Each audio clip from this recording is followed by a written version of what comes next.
Welcome to qnawire. This is problem number 54 of the Stewart Calculus 8th edition, section 2.8. Use the definition of a derivative to find f prime of x and f double prime of x. Then graph f prime, and f double prime on a common screen and check to see if your answers are reasonable. And the function f is given as f of x is equal to x cubed minus x minus 3x. Okay, so let's start with f prime of x by using the derivative definition of a derivative.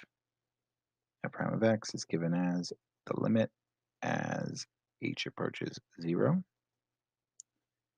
of the function here, x cubed minus 3x, evaluated at x plus h.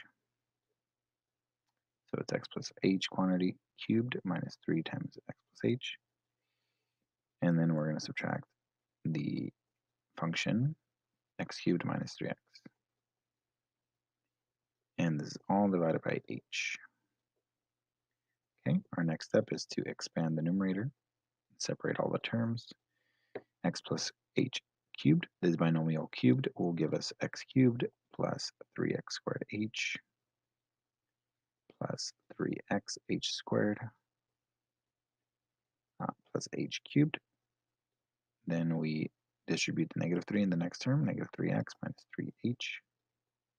And then we distribute the negative here, negative x cubed plus 3x. And this is all divided by h. Okay, we have an x cubed value here minus an x cubed value here, a positive 3x here, and a negative 3x there that were canceled. And then each remaining term has one h value. So the h in the denominator cancels with one h in each of the remaining terms. And that leaves us with the limit as h approaches 0 of the function 3x squared plus 3x h plus h squared minus 3. And if we take a look here, each term that has an h will be negligible since h is approaching 0. So 3xh and h squared will go to 0. And the resulting terms are our derivative, 3x squared minus 3. Now for the second derivative, we do the same procedure, except we are using the function f prime of x instead of f of x. So the second derivative, f double prime, is the limit as h approaches 0 of f prime of x evaluated at x plus h, so 3 times x plus h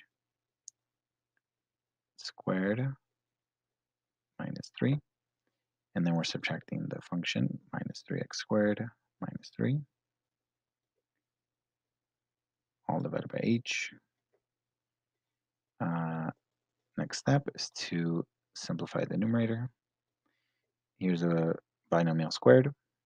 So we'll have x squared plus 2xh plus h squared multiplied by 3 gives us 3 x squared plus 6xh plus 3h squared minus 3. And then over here, we're going to subtract, or we're going to distribute the negatives, so minus 3x squared plus 3. This is all divided by h.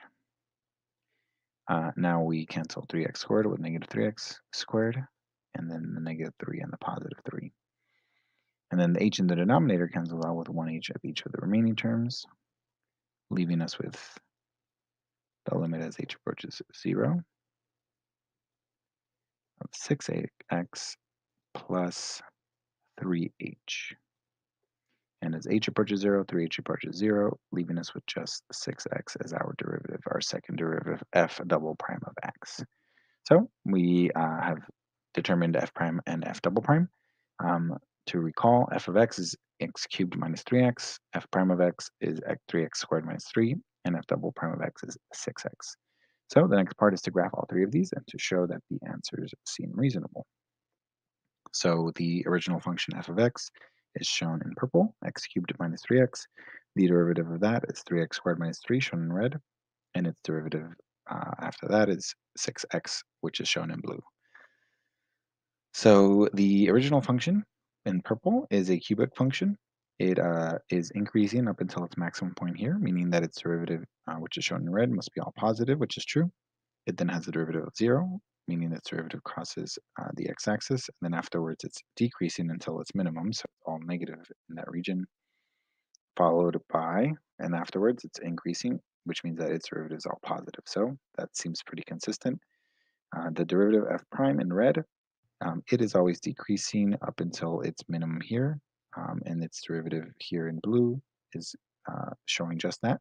Since the function f prime is decreasing, f double prime must be negative. And then its derivative, the derivative of f prime is equal to 0 here at x equals 0, which is true. And then afterwards, it's all positive. The derivative is all positive, meaning that the function must be increasing after x equals 0, which is true. So the graph confirms that all of these functions are consistent with each other as f prime, and f double prime.